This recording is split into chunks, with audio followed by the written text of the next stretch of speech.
कहानी का शीर्षक है नालायक बेटा। बेटा हमारा एक्सीडेंट हो गया है। मुझे ज़्यादा चोट नहीं आई, पर तेरी माँ की हालत गंभीर है। कुछ पैसों की ज़रूरत है और तेरी माँ को खून चढ़ाना है। 65 साल के राघव जी ने अपने बड़े बेटे से फ़ोन पर कहा, पापा मैं बहुत व्यस्त हूँ, आजकल मेरा आना नहीं हो सकेगा। मुझे विदेश में नौकरी का पैकेज मिला है, तो उसी की तैयारी कर रहा हूँ। आपका भी तो यही सपना था ना, इसलिए हाथ भी तंग चल रहा है। पैसे की व्यवस्था कर लीजिए, मैं बाद में दे दूँगा। उनके बड़े इंजीनियर बेटे ने जवाब दिया। उन्होंने अपने दूसरे डॉक्टर बेटे को फ़ोन किया तो उसने भी आने से मना कर दिया। उसे अपने ससुराल में शादी में जाना था। हाँ, इतना ज़रूर कहा कि पैसों की चिंता मत कीजिए, मैं भिजवा दूँगा।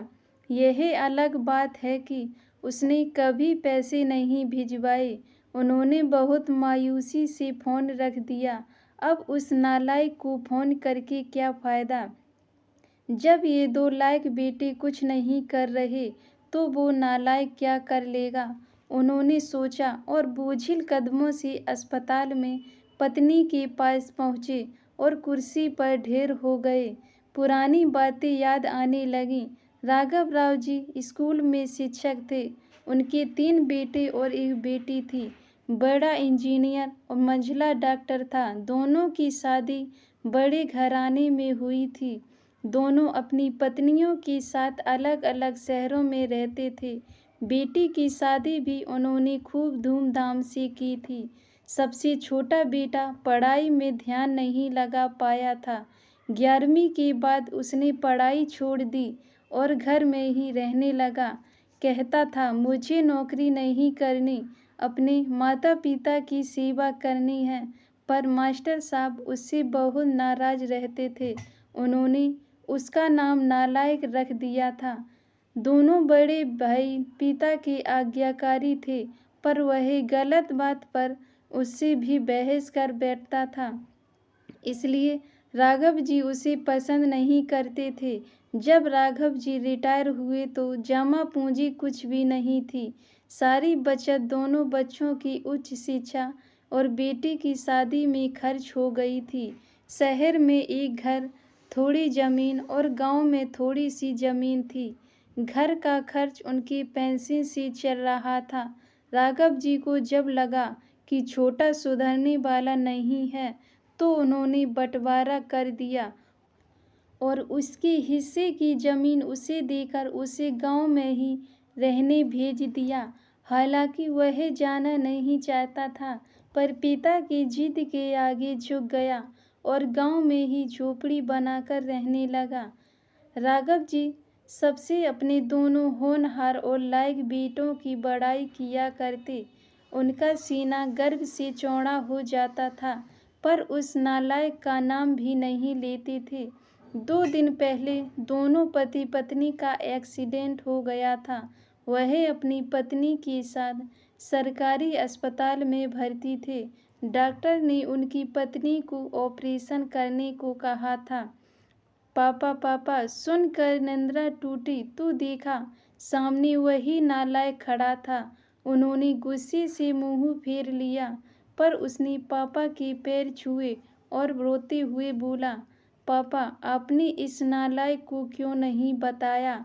पर मैंने भी आप लोगों पर जासूस छोड़ रखे हैं। खबर मिलते ही भागा आया हूँ। पापा के विरोध के बावजूद उसने उनको एक बड़े अस्पताल में भर्ती कराया। माँ का ऑपरेशन करवाया, अपना खून दिया, दिन रात उनकी सेवा में लगा रहता कि एक दिन वह गायब हो गया। वह उसके बारे में फिर बुरा सोचने लगे थे कि तीसरे दिन वह वापस आ गया। महीने भर में ही माँ एकदम भली चंगी हो गई। वह अस्पताल से छुट्टी लेकर उन लोगों को घर ले आया। राघव जी की पूछने पर बता दिया कि खैराती अस्पताल था, पैसे नहीं लगे हैं, घर में नौकरानी थी ही। वह उन लोगों को छोड़कर वापस गांव चला गया। धीरे धीरे सब कुछ सामान्य हो गया।